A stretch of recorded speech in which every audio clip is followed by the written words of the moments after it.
Au quartier Ouaga 2000, un joyau architectural abrite les sièges de la Direction générale du Fonds national d'appui aux travailleurs déflattés et retraités, en abrégé FONADR.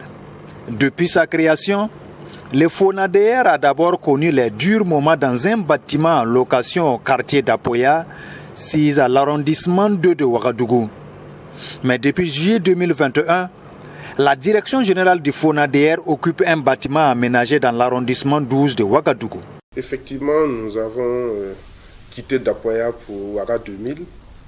Et là, il faut, dans le processus, remercier très franchement le ministre de la fonction publique, du travail et de la protection sociale. Et quand nous étions à Dapoya, inutile de rappeler que nous étions au 3e. C'était difficile pour les retraités d'accéder au service du FONADR. Parce que c'était au 3e, on n'avait pas d'ascenseur, et les marches étaient un peu raides. Donc ça fait que monter au 3e, c'était vraiment un parcours de combattant. Et nous-mêmes, on s'amusait avec les collaborateurs à dire que c'est la montagne du retraité.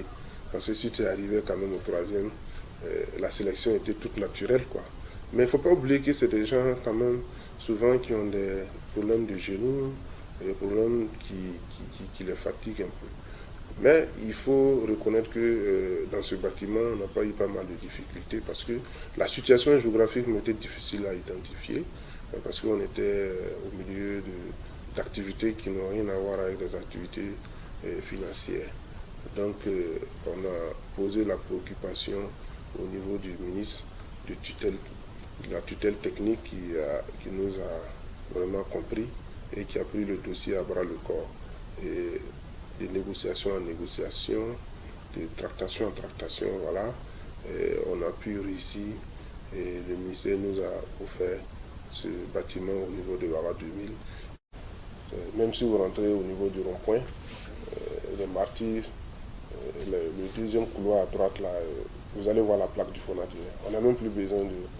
Quand vous tirez, vous arrivez à Joli Hôtel, vous allez voir la plaque aussi qui indique. Voilà. Ce fonds placé sous la tutelle technique du ministère de la fonction publique est chargé d'aider les travailleurs et les employeurs à parvenir à l'élaboration d'un plan de réinsertion en cas de restructuration d'entreprise et de former les travailleurs retraités et déflattés à la création et à la gestion d'entreprises.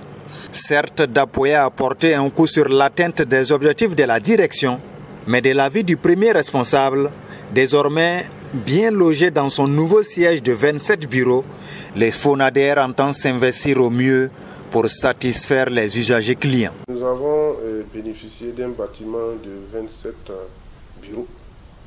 27 bureaux. Et nous pensons que tout le monde a été logé dans des conditions minimales de travail. Maintenant, comme je l'ai dit, ce qui a retenu, c'est surtout les usagers que nous servons. Ils n'ont plus besoin de monter au 3e. Parce qu'on a travaillé à mettre les services métiers dès le rez-de-chaussée. Que ce soit la caisse, que ce soit l'appui conseil, que ce soit le recouvrement, que ce soit l'étude des dossiers, tout ce qui concerne le service métier est au rez-de-chaussée. Donc c'est dit que c'est un grand pas que nous avons marqué. Maintenant, quant à la question de savoir est-ce que toutes les commodités sont réunies, tant que vous n'êtes pas chez soi, je ne pense pas que vous pouvez réduire toutes les conditions nécessaires. Mais je pense que c'est des conditions quand même minimales par rapport à ce qu'on vivait à Dapoya. Dapoya, c'est vraiment du passé et on n'a même pas la nostalgie de Dapoya parce que quand vous venez à Dapoya dans le temps, vous pouvez trouver 4, 5, 6 personnes dans un même bureau et avec les délestages à n'en pas fini et le problème d'identification même du fonds. Donc vous voyez que nous avons presque 13 ans et si les gens se plaignaient toujours que le FONADR n'est pas connu, c'est dû aussi à notre situation géographique de Dapoya là, parce qu'il n'y avait pas d'activité, je veux dire financière à ce niveau. Donc c'était très difficile de nous identifier. Mais je pense qu'à Ouaga 2000, nous venons d'arriver ce n'est que le 13 juillet que nous sommes arrivés, mais le volume même de fréquentation au niveau de Ouagadougou même a presque doublé par rapport à Dapoya. Le leadership du fonds se trouve encore grippé par sa dépendance toujours des ressources financières de l'État et de sa non-déconcentration. Toute chose qui oblige les retraités et les déflattés des autres villes du pays à effectuer de longs voyages vers la capitale Ouagadougou. Donc nous dépendons toujours des ressources de l'État. Donc ça fait que notre position fait que pour avoir notre propre site, effectivement, il faut que nous tendons déjà vers l'autonomisation de nos financements. Et c'est à ça que nous partons. Mais sachez que c'est un projet qui nous tient à cœur de trouver un bâtiment assez commode qui est vraiment adapté aux retraités, voilà, qui sont en train d'entamer le troisième âge. Mais il faut dire que quand on dit retraité, les gens pensent aussi que c'est forcément des personnes âgées. Non, il y a des retraités il y a des gens qui partent à la retraite à l'âge de 48 ans, souvent même 45. Donc je pense que l'un dans l'autre, il faut trouver des commodités pour ces gens de cet âge-là.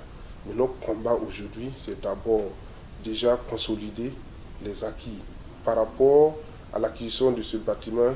Ce que ça nous permet de faire, c'est vraiment optimiser. Voilà, et puis après, maintenant, on va chercher à nous établir à notre propre compte. Pour bénéficier de la prise en charge par le FONADR, il faut être un travailleur d'une société publique, parapublique ou privée, licencié dans le cadre des mesures de restructuration ou pour motif économique et avoir introduit une demande de prise en charge contenant une copie de la lettre de licenciement adressée au ministre de la Fonction publique, du Travail et de la Protection sociale.